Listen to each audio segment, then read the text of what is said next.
Hello നമസ്കാരം. Tara's wonder കിച്ചണിലേക്ക് എല്ലാവർക്കും സ്വാഗതം. നമ്മ ഇന്നൊരു സ്പെഷ്യൽ നോൺ വെജ് റെസിപ്പിയാണ് ഞാൻ കാണിക്കാൻ പോകുന്നത്. കപ്പയും ബോട്ടിയും.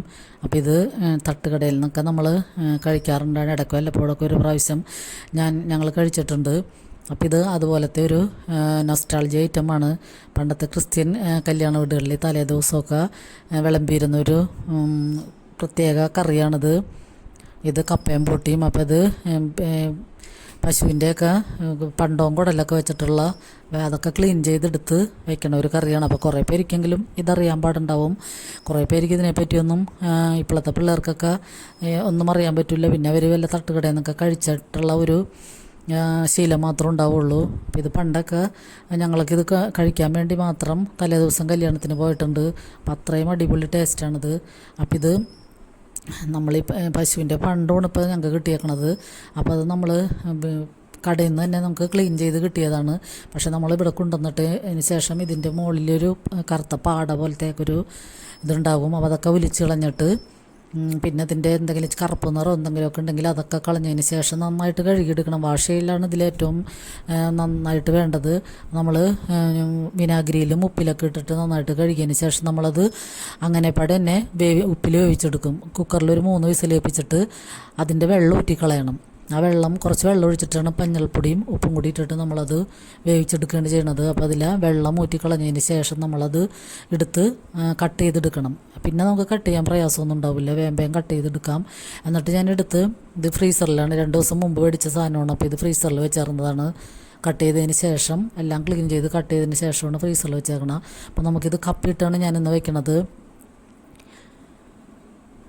അപ്പോൾ ഇത് ആദ്യത്തെ ഒരു വേവ് കഴിഞ്ഞിട്ടുണ്ട്. 2-3 വിസിൽ കേട്ടിട്ടുണ്ട്. പിന്നെ അതിലേക്ക് നമ്മൾ പിന്നെയും ഒന്നും കൂടിയും കുക്കറിലിട്ട് നന്നായിട്ട് വേവിക്കണം.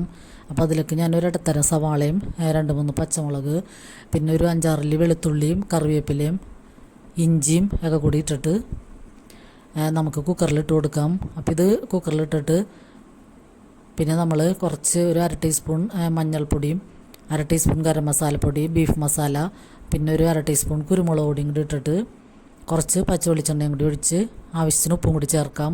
അപ്പോൾ നമ്മൾ ഈ പോട്ടി ആദ്യം വേവിച്ചപ്പോൾ ഉപ്പ് ചേർത്തിട്ടുണ്ട്. അപ്പോൾ അതനുസരിച്ച് ഉപ്പ് ചേർത്താൽ മതിയാകും.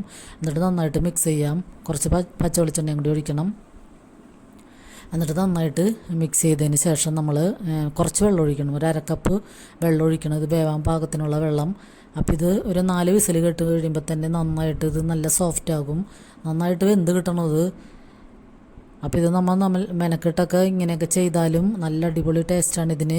അപ്പോൾ പണ്ടൊക്കെ കല്യാണ വീടുകളിലൊക്കെ പോയവർക്കൊക്കെ അറിയാൻ പറ്റും. ക്രിസ്ത്യൻ കല്യാണ വീടുകളിലാണ് മെയിനായിട്ട് ഇത് തലേ ദിവസം തേങ്ങയൊക്കെ വറുത്തരച്ചിട്ട് ഉരുളിയിലൊക്കെ ഇട്ട് നന്നായിട്ട് വെക്കണത് കണ്ടിട്ടുണ്ട്. അപ്പോൾ അത് പണ്ടത്തെ ചെറുപ്പത്തിലുള്ളൊരു നൊസ്റ്റാൾജിക് വിഭവമാണ്. പിന്നെ അമ്മൂമ്മമാരൊക്കെ ഇതുണ്ടാക്കിയിട്ടുണ്ട്. അന്നൊക്കെ കഴിച്ചിട്ടുണ്ട്. പക്ഷെ നമ്മളുടെ ജനറേഷൻ വന്നപ്പോഴത്തേനും ഇതൊക്കെ ഔട്ടായിപ്പോയി. പിന്നെ ഇങ്ങനെ നമ്മൾ കടകളിൽ നിന്നൊക്കെ ക്ലീൻ ചെയ്ത് കിട്ടുമ്പോഴാണ് നമുക്കിങ്ങനെ ഉണ്ടാക്കാൻ പറ്റുള്ളൂ. അപ്പോൾ അതിലൊക്കെ ഞാൻ തേങ്ങ വറുത്തരച്ചത് ചേർക്കേണ്ടത്. അപ്പോൾ നേരത്തെ ഞാൻ പോർക്കിറച്ചി വെച്ചപ്പോൾ ഞാൻ പറഞ്ഞില്ലേ തേങ്ങ കൂടുതൽ വറുത്തരക്കേണ്ടെന്ന്. അപ്പം അന്ന് ഞാൻ കുറച്ച് തേങ്ങ വറുത്തരച്ചതെടുത്ത് ഫ്രീസറിൽ സൂക്ഷിച്ചിരുന്നതാണ്. തേങ്ങയൊക്കെ വറുത്തരയ്ക്കുമ്പോൾ നമ്മൾ ഇത്തിരി കൂടുതൽ വറുത്തരക്കണമെങ്കിൽ ഇങ്ങനെ പിന്നെയുള്ള കറികളിലൊക്കെ എടുക്കാൻ പറ്റും. പിന്നെ ഫ്രീസറിൽ തന്നെ അത് സൂക്ഷിക്കണം. ഫ്രിഡ്ജിൽ വെച്ച് കഴിഞ്ഞാൽ താഴെ വെച്ച് കഴിഞ്ഞാൽ ഇത് പെട്ടെന്ന് കേടാകും. പിന്നെ നമുക്കിതിലേക്ക് പിന്നെ മൊരിച്ചിടാൻ വേണ്ടി ചെറിയ ഉള്ളിയും കുറച്ച് കൂടുതൽ ചെറിയ ഉള്ളിയും വെളുത്തുള്ളിയും കറിവേപ്പിലയും കൂടി എടുത്തിട്ട് ഞാൻ പാനിൽ വെളിച്ചെണ്ണ തന്നെ ഒഴിച്ചു കൊടുക്കണം. വെളിച്ചെണ്ണ ഒഴിച്ച് ചൂടാകുമ്പോൾ അതൊക്കെ ഒന്ന് വഴന്ന് വരുമ്പോൾ പിന്നെ ഇതിലേക്ക് ഞാൻ ഒരു 1/2 ടീസ്പൂൺ മുളക് പൊടിയും 1/2 ടീസ്പൂൺ ഗരം മസാലപ്പൊടിയും കൂടിയാണ് ചേർക്കണം. പിന്നെ കൂടുതൽ പൊടികളൊന്നും ചേർക്കണ്ട. തേങ്ങ വറുത്തരച്ചപ്പോൾ നമ്മൾ മല്ലിപ്പൊടിയും മുളക് പൊടിയൊക്കെ ചേർത്തിട്ടുണ്ട്. ഗരം മസാലയൊക്കെ ചേർത്തേക്കണ കാരണം പിന്നെ കൂടുതൽ പൊടികളൊന്നും ചേർക്കണ്ട. പിന്നെ നമ്മൾ ഈ പോട്ടി വേവിച്ചപ്പോൾ കുറച്ചും കൂടി പൊടികൾ ചേർത്തിട്ടുണ്ടല്ലോ. അപ്പോൾ അത്രയും മതിയാകും. അപ്പോൾ ഇതൊക്കെ കൂടി ഇട്ട് അത് കഴിഞ്ഞതിന് ശേഷം നമുക്ക് തേങ്ങ വറുത്തരച്ചതും കൂടി ചേർത്തൊന്ന് മൊരിച്ചെടുക്കാം. അപ്പോൾ ഈ തേങ്ങയൊക്കെ വറുത്തരക്കുമ്പോഴാണ് ഈ കറിക്ക് പ്രത്യേക ടേസ്റ്റ് വരുന്നത്. അപ്പോൾ ഈ പോട്ടിക്കറി നമ്മൾ കായ് ഇട്ട് വേണമെങ്കിൽ വയ്ക്കാം. പിന്നെ കടലിട്ട് വയ്ക്കാം. അങ്ങനെയൊക്കെ ചെയ്താൽ നല്ല അടിപൊളി ടേസ്റ്റാണ്. അപ്പോൾ ഇത് കപ്പ ഉണ്ടായ കാരണം കപ്പയാണ് ഇട്ട് വയ്ക്കണത്. അപ്പോൾ ഈ തട്ടുകട സ്റ്റൈലിലൊക്കെ ആകുമ്പോൾ നല്ല ടേസ്റ്റായിരിക്കും കഴിക്കാൻ. എന്നിട്ട് നമ്മൾ ഈ വേവിച്ച് വെച്ചിരിക്കുന്ന ബോട്ടി എടുത്തിട്ട് ഇതിലേക്ക് ചേർത്തൊന്ന് മിക്സ് ചെയ്യാം. അപ്പോൾ അതിൽ കുറച്ച് വെള്ളം ഉണ്ടായിരുന്നു. അത് കുഴപ്പമില്ല. നമ്മൾ കപ്പ ഇടുമ്പോൾ ആ വെള്ളം കപ്പ വലിച്ചെടുത്ത് നല്ല ഒരു പെരളൻ പാകത്തിലാണ് ഞാൻ എടുക്കുന്നത്. അപ്പോൾ എല്ലാവരും ഇങ്ങനെ ഒരു പ്രാവശ്യം ഒന്ന് ട്രൈ ചെയ്ത് നോക്കുക. ഇത് നമുക്ക് ക്ലീൻ ചെയ്ത് കടയിൽ നിന്ന് തന്നെ കിട്ടും. അപ്പോൾ അവരോട് പറഞ്ഞേൽപ്പിക്കുകയാണെങ്കിൽ ക്ലീൻ ചെയ്ത് കിട്ടും. പിന്നെ ആടിൻ്റെ ബോട്ടിയായാലും അതും നല്ല ഹെൽത്തിനൊക്കെ ഏറ്റവും നല്ലതാണ്. അപ്പോൾ ഇങ്ങനെ ക്ലീൻ ചെയ്ത് കൊണ്ടുവരികയാണെങ്കിൽ നമ്മൾ വീട്ടിൽ കുറേ പ്രാവശ്യം ക്ലീൻ ചെയ്ത് എടുക്കണം എന്ന് മാത്രമേ ഉള്ളൂ. അതിൻ്റെ പാട പോലത്തെയൊക്കെ സാധനം എടുത്തതിന് ശേഷം നമുക്ക് വേവിച്ചെടുത്ത് കട്ട് ചെയ്തെടുത്താൽ മതി.